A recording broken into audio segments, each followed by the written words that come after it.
दोस्तों नमस्कार। मैं तेजिंदर फलारा एक बार फिर से हाजिर हूं आपके साथ अपने इस YouTube चैनल ज्ञान स्टडी विद फलारा में, जिसमें हम पढ़ते हैं प्रतियोगी परीक्षाओं से संबंधित वो सभी महत्वपूर्ण जानकारियां जो प्रतियोगी परीक्षाओं में पूछी जाती है। दोस्तों, जैसा कि आप सभी जानते हैं कि प्रतियोगी परीक्षाओं में मैथमेटिक्स कंपलसरी सब्जेक्ट है, और अगर आप भी प्रतियोगी परीक्षाओं को पास करना चाहते हैं तो आपको भी मैथमेटिक्स की अच्छी जानकारी भी होनी चाहिए। इसलिए आज हम आपके लिए लेकर आए हैं मैथमेटिक्स नोट्स, जिसे आप फ्री में ऑनलाइन पढ़ सकते हैं। आइए आज हम मैथमेटिक्स का पहला चैप्टर स्क्वायर करना सीखें। दोस्तों, मेरी इस वीडियो को शुरू से लेकर अंत तक जरूर देखिए ताकि आपको यह विषय अच्छी तरीके से और आसानी से समझ आ जाए। अगर आपको इस विषय से संबंधित कोई डाउट हो तो आप मुझे कमेंट भी कर सकते हैं। दोस्तों, अब बात करते हैं मैथमेटिक्स की। तो दोस्तों, मैथमेटिक्स में सबसे जो एक टॉपिक है, इम्पॉर्टेंट टॉपिक है, वो होता है स्क्वायर का। तो दोस्तों, आज मैं आपके साथ वो 3 जो मेथड हैं वो डिस्कस करूँगा, जिससे आप आसानी से किसी भी नंबर का जो है आराम निकाल सकते हैं। दोस्तों, बात करते हैं 2 डिजिट वाले ऐसे नंबर की जिसका हमें स्क्वायर फाइंड करना है। मान लेते हैं हमने 49 का जो है स्क्वायर फाइंड करना है। तो दोस्तों, मैं जो मेथड आपको बता रहा हूँ वह बहुत ही आसान है। हम इस 49 को जो स्क्वायर करेंगे वो करेंगे ए स्क्वायर 2ab और बी स्क्वायर के फार्मूले के साथ। दोस्तों, यहाँ पर 49 में जो 4 है उसे ए और 9 को बी मान लेते हैं। फिर ए स्क्वायर के नीचे 4 इंटू 4, 2ab के नीचे 2 इंटू 4 इंटू 9 और बी स्क्वायर के नीचे 9 इंटू 9 लिख देते हैं। दोस्तों, अब आपके पास जो आ रहा है वो आ रहा है 4 इंटू 4 16, 2 इंटू 4 इंटू 9 72, 9 इंटू 9 81। अब दोस्तों, आपको आखिरी स्टेप जो है वो इस फॉर्मूले का कंप्लीट करना है। इसके लिए आप सबसे पीछे अंत से जो है शुरू करें, मतलब 1 का जो है वो 1 ही ले लें और 8 को जो 72 का 2 है उससे प्लस कर दें। इसी तरह 72 के 7 को 16 से 16 से प्लस कर दें और आपके पास जो संख्या उतर कर आती है वो आती है 2401। तो देखा कितनी आसानी से हमने 49 का जो है स्क्वायर निकाल लिया। दोस्तों, आप 76 का स्क्वायर निकालने की कोशिश करें। इसके लिए 76 का स्क्वायर बराबर है 49, 84, 36, 5, 7, 7, 6। तो दोस्तों, 49 का स्क्वायर 5776 आ गया। इसी तरह आप कुछ और नंबर लेकर उनको भी निकालने की कोशिश करें। दोस्तों, इस फॉर्मूले में आप एक चीज़ हमेशा याद रखें कि आपने हमेशा दाईं तरफ के डिजिट से ही जो है वो जो पार्ट्स हैं वो कंबाइंड करने शुरू करने हैं। दोस्तों, बात करते हैं 3 डिजिट वाले प्रश्न की। दोस्तों, 3 डिजिट वाले प्रश्न में भी जो फॉर्मूला है वो ए स्क्वायर 2ab और बी स्क्वायर का ही लगेगा। और इसके लिए आप देखिए 137 का स्क्वायर। यहाँ पर 13 जो है वो ए और 7 जो है वो बी ट्रीट करते हैं। 13 इंटू 13 169, 2 गुणा 13 गुणा 7 बराबर है 182 और 7 गुणा 7 बराबर है 49। आप देखेंगे कि 9 का 9, 4 को अगर 2 से जमा करते हैं तो 6 और 18 को अगर 169 से जोड़ करते हैं तो 187 आता है।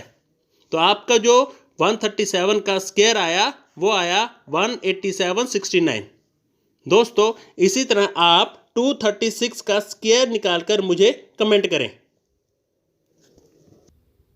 दोस्तों चलिए अब हम ऐसे दो डिजिट वाली संख्याओं का जो या 3 डिजिट वाली संख्याओं का जो है स्क्वायर निकालते हैं जो नियर टू 100 हो। तो दोस्तों इसको निकालने के लिए आपको 100 के नीचे और 100 के ऊपर जो संख्याएं हैं उनका ध्यान रखना होता है। मान लेते हैं अगर आप 100 से कम संख्या वाली संख्या का स्क्वायर निकालते हैं तो आपको यहाँ पर माइनस का जो है प्रयोग करना होगा, और अगर आप यहाँ पर 100 से ज़्यादा संख्या का जो है स्क्वायर निकालते हैं तो आपको यहाँ प्लस का जो है उपयोग करना होगा। दोस्तों ये माइनस और प्लस कहाँ पर उपयोग करने हैं इसके लिए आप मेरे इस एग्जाम्पल को समझिए। जैसे हमने 98 का स्क्वायर निकालना है, तो दोस्तों 98 का स्क्वायर निकालने के लिए हमें 100 में से 98 को माइनस करके देखना है। 100 में से 98 माइनस किया तो 2 आया। इस 2 का जो स्क्वायर है वो हमें नीचे लिख देना है, और क्योंकि हमने यहाँ -2 लिखा हुआ है इसलिए आप 98 में से 2 को माइनस करके इस 2 के जो स्क्वायर आया है इसके साथ पहले जोड़ दीजिए और आपका उत्तर जो है वो आ जाता है। मतलब 98 का जो स्क्वायर है वो 9604 आ गया। दोस्तों इस मेथड को एक और एग्जांपल से समझते हैं। जैसे हमने अगर 95 का स्क्वायर निकालना है, हम देख रहे हैं कि 95 जो 100 से कम है इसलिए हम यहाँ पर -5 लिख देंगे।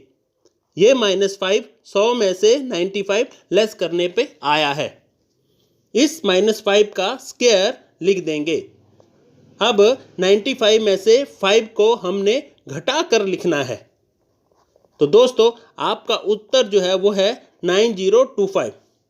तो देखिए कितनी आसानी से आपने सिर्फ 2 ही स्टेप्स में जो स्क्वायर है वो 95 का निकाल लिया।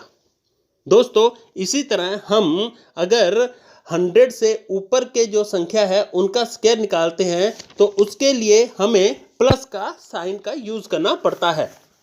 मान लेते हैं आपने 108 का स्क्वायर निकालना है, तो इसके लिए आप देखेंगे क्योंकि 108 100 में 8 ज़्यादा है तो हम लिखेंगे +8। अब इस 8 का स्क्वायर निकाल के लिख दीजिए और साथ ही आप 108 में 8 जोड़कर लिख दें। आपका जो उत्तर है वो आता है 11664। दोस्तों यहाँ पर हम एक तीसरा मेथड समझेंगे। जिस नंबर के अंत में 5 आता हो यह मेथड उसी संख्या के लिए है। जैसे 5, 15, 25, 35, 45, 55, 75, 65 आदि। मान लेते हैं आपने अगर 65 का स्क्वायर करना है, तो दोस्तों यहाँ पर 65 का स्क्वायर करने के लिए आप इन दोनों डिजिट्स को अलग अलग कर लीजिए। एक डिजिट 6, दूसरी डिजिट 5। अब 5 का स्क्वायर 25 हुआ, और जो पहली डिजिट का स्क्वायर करना है उसके लिए आपको उस डिजिट से अगली संख्या से इस डिजिट को गुणा करना है। मतलब 6 से जो अगली संख्या हुई वो हुई 7। 7 गुणा 6 बराबर हुआ 42। तो आपका जो उत्तर बनता है वो बनता है 4225। चलिए इसी तरह की एक एग्जाम्पल जो है इस मेथड को समझने के लिए करते हैं। आपने अगर 95 का स्क्वायर करना है तो आप करेंगे 95 का स्क्वायर मतलब कि 5 और 5 25 और 9 और 10 मतलब 10 × 9 90 और 25। आपका उत्तर आया 9025। तो दोस्तों मैंने आज आपको 3 मेथड जो हैं वो करवाए हैं जिसकी मदद से आप आसानी से जो है स्क्वायर कर सकते हैं। अगर आपको यह मेथड आसानी से समझ आ गए हों तो मेरी इस वीडियो को लाइक करें और कमेंट करें। साथ ही इस वीडियो को अपने दोस्तों तक शेयर भी करें। अपनी अगली वीडियो में आपसे फिर मुलाकात होगी। तब तक के लिए नमस्कार। वंदे मातरम।